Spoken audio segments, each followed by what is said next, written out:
আসলে আফসোস করতে হয়, এমন একটি দেশে বসবাস করি, এমন একটি দেশে জন্ম নিয়েছি যে দেশে শিক্ষামন্ত্রী বলে যে আসলে যারা এলিট শ্রেণী আর যারা গরিব শ্রেণী, বাংলাদেশের দুইটা শ্রেণী সবচেয়ে বেশি। এলিট শ্রেণী যারা, এরা ক্ষমতা সবসময় ক্ষমতাসীনদের সাথে থাকে।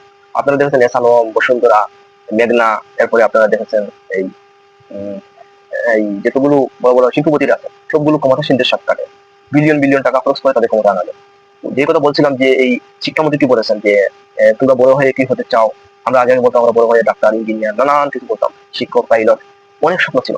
তো ওরা আমাদেরকে কি স্বপ্ন দেখায়, কি বলেছে? ডেঞ্জারাস কথা কিন্তু।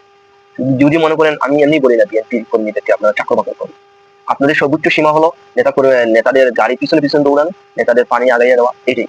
কিন্তু ওরা কি বলে জানেন কিভাবে আমাদেরকে এই লিস্টে নিয়ে কিভাবে আমাদের হেয় করে, তারা কি নমুনা দেয়। বড় হয়ে কি হতে চাও? জায়মা রহমানের সাথে রাজনীতি করতে চাও। জায়মা রহমানের গাড়ি পিছনে পিছনে দৌড়াতে চাও, এটাই তো বোঝায়, যেটা আমরা বুঝতে পারি।